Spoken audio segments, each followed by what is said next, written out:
नमस्कार, मैं हूं शुभम मिश्रा और आप सभी दर्शकों का अन्नदाता कार्यक्रम में स्वागत करते हूं। हमारे देश का किसान जन का पोषक है, वह श्रम का देवता है, अन्नदाता है और उसमें ही भारत की आत्मा निवास करती है। ऐसे ही किसानों की प्रगति के लिए हम खेती बाड़ी से जुड़ी हुई बहुत सी नई लाभकारी जानकारियां हर रोज सुबह लेकर आते हैं। तो चलिए कार्यक्रम शुरू करने से पहले देखते हैं क्या है आज अन्नदाता में। बरसात के मौसम में बछड़े बछड़ियों की उचित देखरेख।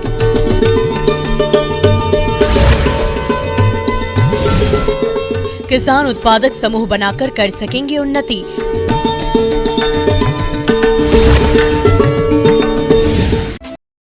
हमारे प्रदेश के किसान भाई गाय भैंस का पालन तो करते हैं, पर देखने में आता है कि दुधारू पशुओं की देखरेख तो उचित तरीके से करते हैं, लेकिन इनके नवजात बछड़े बछड़ियों की देखरेख सही तरीके से नहीं कर पाते हैं। इसी वजह से इनकी मृत्यु दर भी अधिक होती है। तो आप बरसात के मौसम में नवजात बछड़े बछड़ियों की देखरेख और बयान के समय कौन कौन सी सावधानियां खास तौर पर बरतें, इस बारे में आइए जानते हैं नानाजी देशमुख पशु चिकित्सा विश्वविद्यालय जब्बलपुर की डॉक्टर शिवांगी शर्मा से।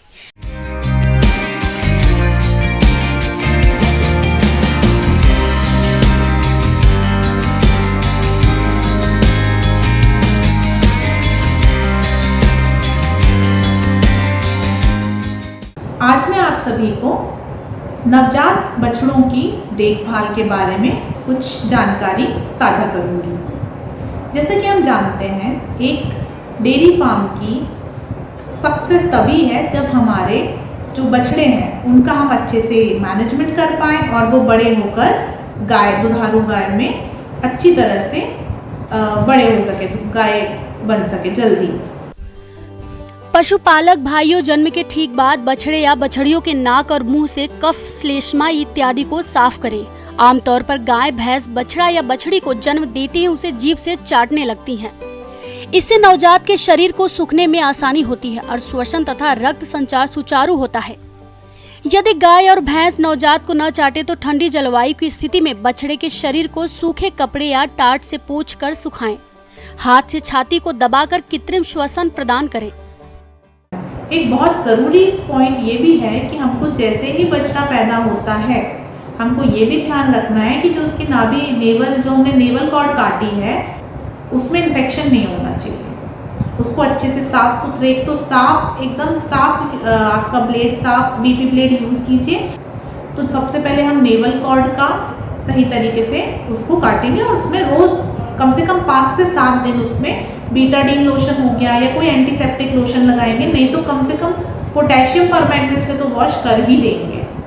अब बछड़ों के मैनेजमेंट में हमें कुछ चीज़ें ध्यान रखनी है। सबसे पहले ये कि जैसे ही काविंग होती है, जैसे ही गाय बछड़े को जन्म देती है, उसके 6 घंटे के अंदर ही या कोशिश कीजिए 2 घंटे के अंदर ही हमको पहला जो मिल्क होता है जिसको हम तेली कहते हैं, टेक्निकल टर्म्स में हम उसको कोलेस्ट्रम कहते हैं, शुरू के 6 घंटे के अंदर ही हमको उसको कोलेस्ट्रम पिला देना है, तभी उनकी रोग प्रतिरोधक क्षमता सही से डेवलप हो पाएगी। तो कोलेस्ट्रम हम देंगे उनके शारीरिक वजन, जो उनके शरीर का वजन है, जो बॉडी वेट है उसका 10%। उसके बाद हमको मैनेजमेंट सराउंडिंग का, मतलब जहाँ हम उनको रखते हैं उस जगह का मैनेजमेंट ज़रूरी है, जिसको कहते हैं काफ शेड, बछड़ों का शेड। अब उसमें आपको ये करना है कि सबसे पहले तो आपको इंश्योर करना है कि उसमें साफ सफाई एकदम सही तरीके से रहे। सराउंडिंग में अगर कीचड़, गोबर वगैरह हुआ तो बछड़े जब बैठेंगे तो नाभि में ही पूरा इन्फेक्शन आएगा। इसी वजह से हमको उनके जो जगह है जहाँ वो रहते हैं उसको भी साफ सफाई रखनी है। जन्म के बाद खीस के अतिरिक्त बछड़े या बछड़ी को 3 से 4 सप्ताह तक माँ के दूध की आवश्यकता होती है। उसके बाद बछड़े या बछड़ी वनस्पति से प्राप्त पत्ती और घास को पचाने में सक्षम होता है। आगे भी बछड़े या बछड़ी को दूध पिलाना पोषण की दृष्टि से अच्छा है, लेकिन यह अनाज खिलाने की तुलना में महंगा होता है। अगला हम बछड़ों की देखभाल में जो उनके फीडिंग का जो है, जब बछड़े थोड़े बड़े होते हैं, 3 महीने से बाद हैं, उनको हमको धीरे धीरे अच्छा गुड क्वालिटी फीड, अच्छा दाना देना शुरू करना है। एकदम से हम उनके खान पान में परिवर्तन नहीं लाएंगे। जैसे हम पहले उनको दूध पिलाते थे तो धीरे धीरे पहले दूध कम करेंगे और एक एक मुट्ठी दाना मिलाते जाएंगे। जो अचानक परिवर्तन होगा उससे बछड़ों को दस्त लग सकते हैं। तो एकदम इमीडिएट चेंज नहीं, अचानक परिवर्तन नहीं कि आज तक आप दूध पिलाते कल से आप दाना खिला रहे हैं, नहीं। आज आप दूध पिलाइए, फिर दूध थोड़ा थोड़ा कम करेंगे, दाना बढ़ाते जाएंगे।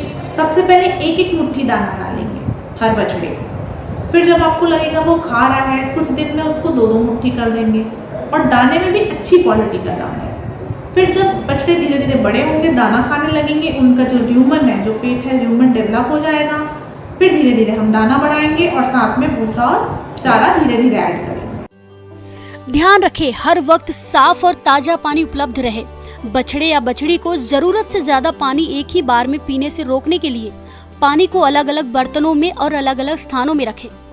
पानी को विशुद्ध और रोगाणु तत्वों को हटाने के लिए आप पानी में एक्वा क्योर मिला सकते हैं। तो टीकाकरण के पहले हम एक और चीज ध्यान रखेंगे कि हमें उन्हें पटार की दवाइयाँ देनी, जिसको हम डीवर्मिंग कहते हैं। पटार की दवाई बाजार में भी बहुत ही इकोनॉमिक रेट पे मिलती है। पेट में होने वाली जो पटार है उसको पेट से निकालना या पटार का इलाज करना इसलिए ज़रूरी है क्योंकि अगर बछड़े के पेट में पटार रहती है तो जो भी हम उसे दाना देते हैं वो लगता नहीं है शरीर में, तो वज़न नहीं बढ़ेगा उसका। दूसरी बात, हम टीका अगर कर देते हैं तो अगर हम पटार है और हम टीका कर देते हैं तो वो टीकाकरण फेल हो जाता है, जिसको हम वैक्सीनेशन फेलियर कहते हैं। इसलिए हम पहले पटार की दवाई खिलाएंगे जो कि वज़न के हिसाब से होती है, बॉडी वेट के हिसाब से। साथ ही साथ हमें ये बहुत ध्यान रखना है कि अगर बछड़े 6 महीने के हो रहे हैं तो हमको टीकाकरण पे बिल्कुल जोर देना है। भारत में होने वाली बहुत जो गंभीर बीमारियां हैं वो हम सिर्फ टीकाकरण से रोक सकते हैं, जैसे FMD, HS, BQ आपके जो मुख्य हैं, ये प्रमुख हैं, ये बछड़ों में हम टीकाकरण, इनका जो टीकाकरण है ये 6 महीने की उम्र से ही स्टार्ट होता है। टीकाकरण के लिए आप सबसे पहले ध्यान रखें कि 6 महीने की उम्र में आप अपने पशु चिकित्सक को बुलाएं। टीकाकरण जो होता है जानवरों का वो सीजनल बेसिस पे भी होता है। 6 महीने में आपको FMD, HS, BQ का टीका लग जाएगा। उसके बाद 1 महीने बाद उसका बूस्टर लगता है। फिर वो साल में हर साल रिपीट होता है। तो ये जानकारी भी आपको अपने पशु चिकित्सक से मिल जाएगी। तो अब आप इस तरह से हम अपने बछड़ों का मैनेजमेंट, उनका देखभाल कर सकते हैं। किसान भाइयों, अभी तक आपने खेती से जुड़ी हुई कुछ उपयोगी जानकारियां देखी। अब लेते हैं एक छोटा सा ब्रेक, जल्द ही लौटेंगे और कार्यक्रम में आगे भी है खेती बाड़ी से जुड़ी महत्वपूर्ण जानकारियां, तो बने रहिए हमारे साथ। और ब्रेक के बाद आप सभी दर्शकों का अन्नदाता में स्वागत है।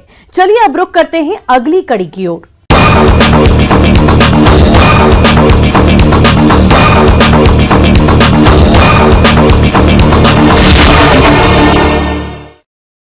आमतौर पर खेती बाड़ी में किसानों को कई तरह की समस्याओं का सामना अकेले ही करना पड़ता है, फिर चाहे वो खेती में लागत लगने की बात हो या अपने उत्पाद को बाजार में बेचने की। लेकिन अगर किसान उत्पादक समूह बना ले तो पूंजी, तकनीकी मदद के साथ साथ और भी कृषि कार्यों में किसानों को काफी मदद हो जाती है। इसलिए इन सभी लाभों को देखते हुए हिमाचल प्रदेश के चौपाल में डॉक्टर YC परमार बागवानी एवं वानिकी विश्वविद्यालय नौणी सोलन के द्वारा किसान उत्पादक संगठन तैयार किया गया, जिसके बारे में आइए विस्तार से जानते हैं यहाँ के कुलपति डॉक्टर राजेश्वर चंदेल से।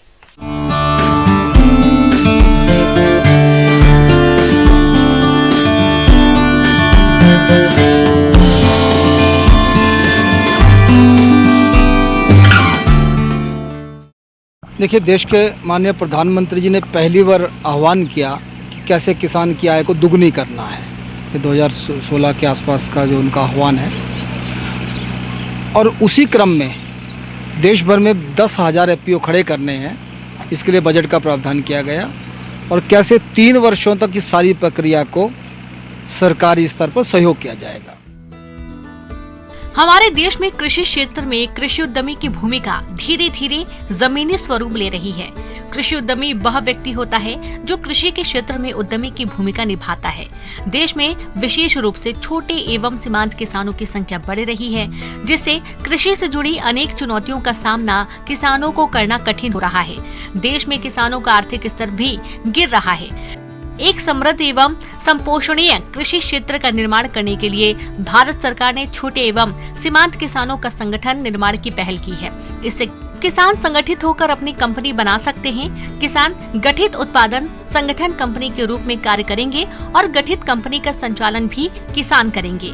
इतना ही नहीं, किसानों को इकट्ठा करने, कंपनी के रजिस्ट्रेशन एवं कंपनी का सुचारू रूप से संचालन एवं उत्पादन की मार्केटिंग के लिए नाबार्ड आवश्यक सहायता एवं ऋण भी प्रदान करता है। अब किसान ने प्रोडक्शन सिस्टम को एस्टेब्लिश कर लिया कि जो माननीय सुभाष पालेकर जी द्वारा प्रदत्त सिस्टम था प्राकृतिक खेती का, जिसको ZBNF zero budget natural farming भी कहा, सुभाष पालेकर प्राकृतिक खेती भी कहा। अब उसको मार्केट से कैसे लिंक किया जाए। तो आपके ध्यान में भी होगा कि जो खरीदने वाला है उसको ये समझ नहीं आ रहा है कहाँ से खरीदूं, और बेचने वाले को लग रहा है कहाँ बेचूं, क्योंकि वो आइसोलेटेड है, फ्रेगमेंटेड है।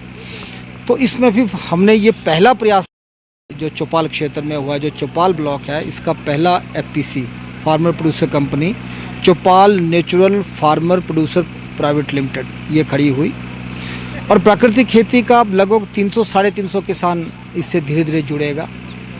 अब इसमें आप ये मान के चलिए कि जो किसान का अकेला था उसको लगता है मेरी शक्ति जो है वो धीरे धीरे 100 में परिवर्तित हो रही है, 150 में हो रही है, 200 में हो रही है, और उसका दायित्व कौन ले रहा है? जो फार्मर प्रोड्यूसर कंपनी है। तो फार्मर प्रोड्यूसर कंपनी का संबंध बनेगा ट्रेडर से। तो जो फार्मर प्रोड्यूसर कंपनी है वो एक किसान नहीं, उसका सारा समूह 150, 200, 250 का जो समूह बनेगा उसके नाम पर वो फिर ट्रेडर के साथ बार्गेन करेगा। तो ऐसे आज प्रयास सबसे पहले चौपाल क्षेत्र के बागवानों ने किया।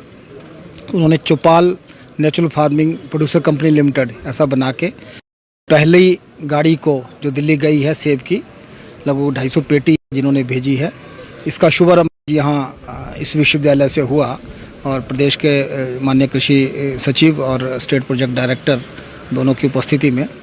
और विश्वविद्यालय ने आज ये निर्णय किया है कि जो भी post harvest value additive product बनेंगे इन किसानों के, तो एक जैसे ट्रक दिल्ली भेजा, एक ट्रक विश्वविद्यालय को आया जिसमें हम जूस और बाकी इसके जो अलग अलग प्रोडक्ट्स निकलेंगे वो सब बनाकर एक पूरी रेंज जो एप्पल की निकलेगी, और एप्पल से बढ़ाते हुए फिर अन्य फलों पे भी जाएंगे।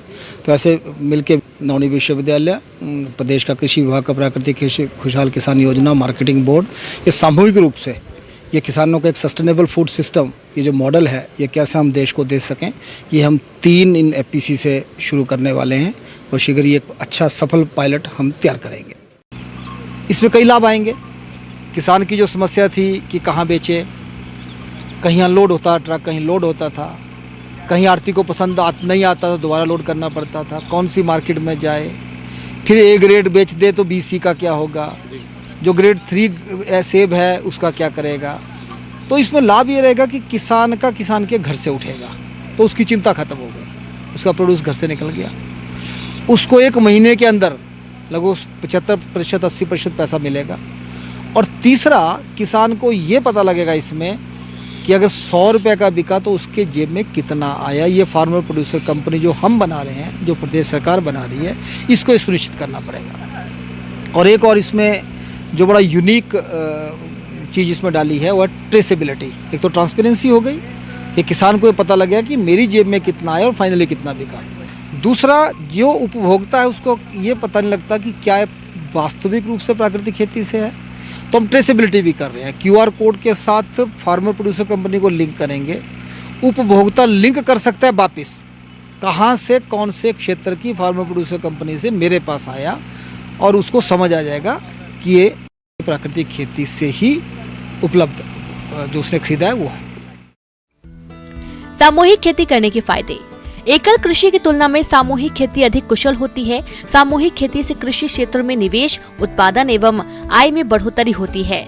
सामूहिक खेती से निर्यातों को बढ़ावा मिलता है। किसान उत्पादक संगठनों के माध्यम से किसान अपनी कृषि की उपज व उत्पादों की मार्केटिंग स्वयं कर सकेंगे, और किसान अपनी विभिन्न फसलें, सब्जियों व फलों को स्वयं बेचकर अपनी आमदनी बढ़ा सकेंगे। सामूहिक खेती करने से कृषि में जोखिम कम कर सकते हैं।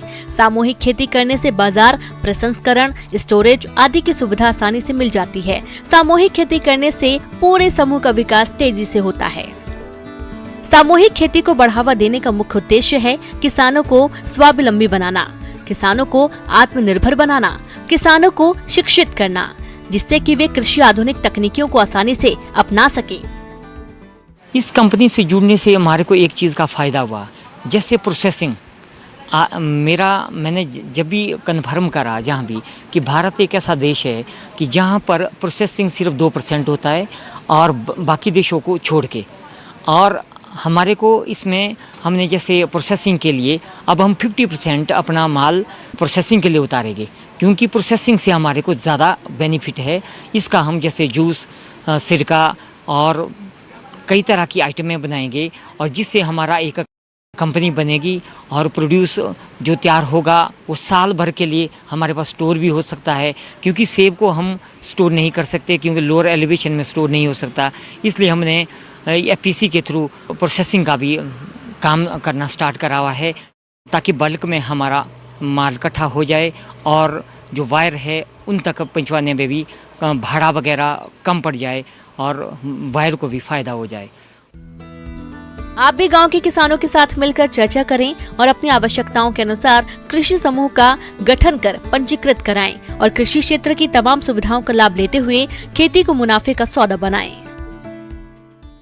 हिमाचल प्रदेश में इस समय लगभग 1.5 लाख किसान प्राकृतिक खेती से जुड़े हैं। उनमें जो उनका उत्पाद है उसको मंडियों तक ठीक तरीके से पहुंचाया जा सके, उसकी एक पहचान बने और लंबे समय तक जो नेचुरल प्रोड्यूस है उसको मार्केट में हम अलग तरह से ब्रांड करके लेके जाएं। इसके लिए हिमाचल के किसानों ने एक पहल की है, जिसमें 3 फार्मर प्रोड्यूसर कंपनीज़ अभी प्रथम चरण में बनी हैं, जिसमें से एक कंपनी जो है वो चौपाल में फार्मर्स ने बनाई है, उन्होंने उसको रजिस्टर किया है। ये हिमाचल के लिए, फार्मर्स के लिए और जो नेचुरल फार्मिंग है उसके लिए बहुत बड़ी उपलब्धि है, क्योंकि इससे अब फार्मर्स जो हैं वो एग्रीगेट करके अपने आप डायरेक्ट मार्केटिंग की तरफ आगे बढ़ेंगे, ताकि उनको रेट भी अच्छा मिले और जो प्राकृतिक उत्पाद हैं उनकी पहचान जो है वो देश में एस्टैब्लिश हो। आगे और भी है खेती बाड़ी से जुड़ी हुई बहुत सी रोचक जानकारियां, पर यहां पर रुकेंगे एक और छोटे से ब्रेक के लिए और जल्द हाजिर होंगे। और ब्रेक के बाद एक बार फिर से आप सभी दर्शकों का अन्नदाता कार्यक्रम में स्वागत है।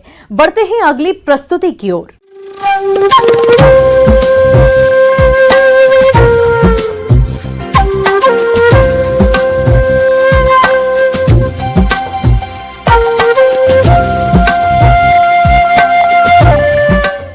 और मौसम के अनुसार प्रबंधनों पर ही टिकी है आपकी खेती बाड़ी, इसलिए मौसम पूर्वानुमान और उस पर आधारित साप्ताहिक कृषि सलाह इस प्रकार है।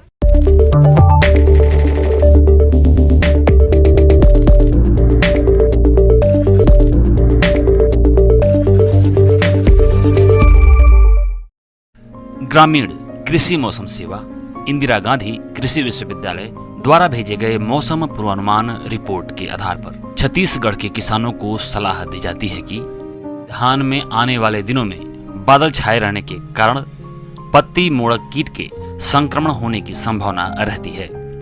यदि खेत में यह कीट दिखाई दे तो इसके नियंत्रण के लिए क्लोरांट्रानीलिप्रोले 18.5 SC की 3 मिलीलीटर मात्रा प्रति 10 लीटर पानी की दर से घोलकर छिड़काव करें, या फिप्रोनिल 5 SC की 2 मिलीलीटर मात्रा प्रति लीटर पानी के हिसाब से घोलकर छिड़काव करें। छिड़काव के समय ध्यान रखें कि आसमान साफ हो। जहां धान की फसलें कण से निकलने की अवस्था में हों, वहां यूरिया की दूसरी मात्रा का छिड़काव करें, जिससे कण से की स्थिति में सुधार आएगा। फसल में कीट या खरपतवार होने की स्थिति में दोनों के नियंत्रण के बाद ही यूरिया का छिड़काव करें। धान में यूरिया का छिड़काव करने से पहले पानी की मात्रा कम कर दें। हरी काई का प्रकोप दिखे तो पानी को निकाल देवें। निरीक्षण के उपरांत धान की फसल में पीला तना छिदक के वयस्क कीट या उनके अंडे दिखाई दे तो उन्हें नष्ट कर दें और डेड हर्ट को खींचकर बाहर निकाल दें। इस कीट के नियंत्रण के लिए फेरोमोन ट्रैप 2 से 3 प्रति एकड़ प्रयोग कर सकते हैं। इसके लिए प्रकाश प्रपंच उपकरण भी उपयोग में लाया जा सकता है। प्रकाश प्रपंच उपकरण फसल में थोड़ी दूरी पर लगाकर शाम को 6:30 बजे से लेकर रात को 10:30 बजे तक बल्ब जलाएं और सुबह एकत्रित कीटों को नष्ट कर दें। इस कीट का प्रकोप अधिक होने पर कीटनाशक का छिड़काव कर सकते हैं। धान की फसल में नाव के आकार के धब्बे दिखाई देने पर ट्राइसाइक्लाजोल का छिड़काव किया जाना चाहिए। किसान भाइयों को सलाह दी जाती है कि खेत में अधिक पानी भर जाने पर पानी खाली करें और कम पानी होने पर मेड़ को बांधकर वर्षा जल का संचयन करें। यदि दुधारू पशुओं के अयन में खरोंच व चोट लगा हो तो हिमैक्स लोशन लगाएं। पशु बाड़े के आसपास उगी झाड़ियों, गाजर घास को उखाड़कर फेंक दें एवं जहां पानी इकट्ठा होता हो वहां के गड्ढों को भर दें ताकि मच्छर न पनपने पाएं।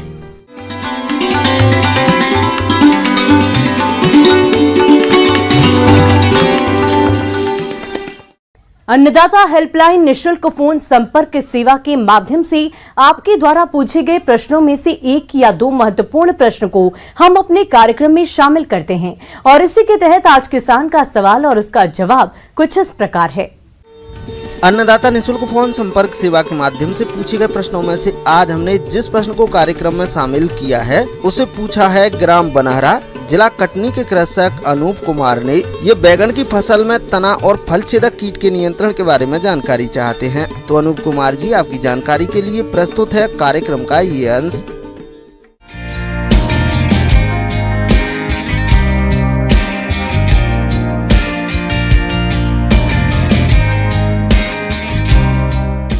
आज हम चर्चा करेंगे बैंगन फसल में कीट एवं रोगों का नियंत्रण। सबसे पहले हम बात करते हैं कि बैंगन फसल में मुख्यतः एक brinjal suit and fruit borer कीट का प्रकोप होता है और ये कीट इस फसल को बहुत ज़्यादा मात्रा में क्षति पहुंचाता है। कई बार पूरे के पूरे जो खेत होते हैं वो इस कीट के द्वारा प्रभावित होकर और पूरा फल होता है वो नष्ट हो जाता है और किसान भाइयों को बहुत ज़्यादा हानि होती है। ये कीट पहले शाखाओं में पाया जाता है और जहाँ ये कीट पाया जाता है कुछ समय बाद में शाखाएं धीरे धीरे करके सूखना प्रारंभ कर देती हैं। तो ये प्रारंभिक अवस्था होती है इस कीट की और अगर इस कीट को हम समय पर नियंत्रित नहीं करते हैं तो जैसे ही फल बनता है उस फल में ये कीट प्रवेश कर जाता है और उन फलों की गुणवत्ता को भी प्रभावित कर देता है। किसान भाइयों, फल और तना छेदक कीट के नियंत्रण के हेतु फसल में 6 से 7 फेरोमोन ट्रैप प्रति एकड़ के हिसाब से लगाने चाहिए। इसके साथ फसल में लाइट ट्रैप का भी उपयोग करना चाहिए। यदि फसल में नुकसान आर्थिक क्षति स्तर से अधिक है तो आप रासायनिक नियंत्रण के लिए 1 मिलीलीटर इंडोक्साकार्ब दवा को प्रति लीटर पानी के हिसाब से घोलकर फसल पर छिड़काव करें, जिससे फल और तना छेदक कीट का नियंत्रण हो जाएगा। तो इस कीट का नियंत्रण के लिए हमें नीम ऑयल का छिड़काव भी कर सकते हैं और इसके अलावा स्पाइनोसेड 45 SC लगभग 3 ml 10 लीटर पानी में मिलाकर छिड़काव करके भी इसका नियंत्रण कर सकते हैं। इसके अलावा प्रोफेनोफॉस 50 cc 2 ml पर लीटर पानी में मिलाकर छिड़काव करके और इस कीट को हम नियंत्रित कर सकते हैं।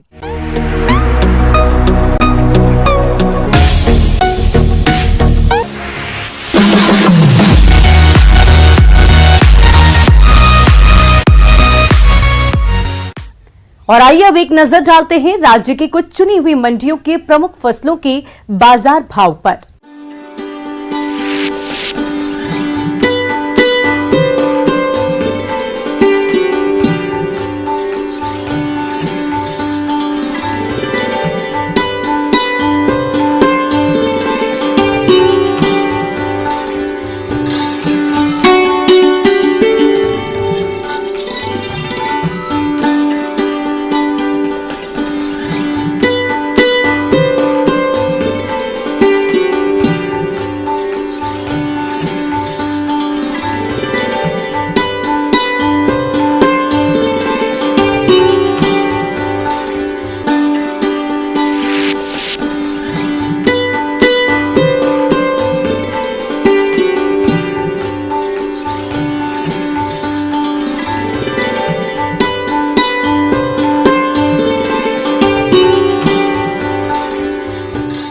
किसान भाइयों, अन्नदाता आपकी सेवा के लिए संकल्परत है। कृषि संबंधित समस्या और सुझाव के लिए आप हमें इस पते पर संपर्क कर सकते हैं।